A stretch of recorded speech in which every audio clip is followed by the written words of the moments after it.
2011-ben. Egy Winter nevű delfin elvarázsolta a világot.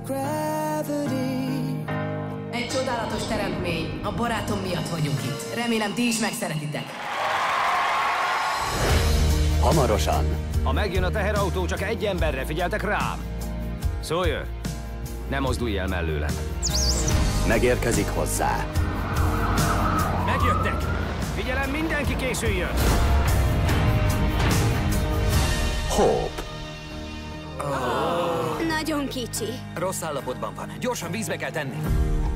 Most pedig reménykedjünk. A neve Hope.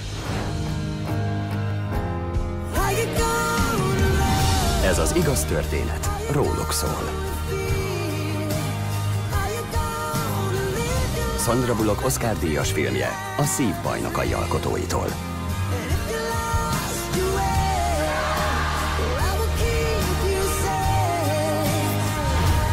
Delfines kaland 2. Ő a kedvenc halam! De nem is hal! Úgy néz ki, és a szaga is olyan.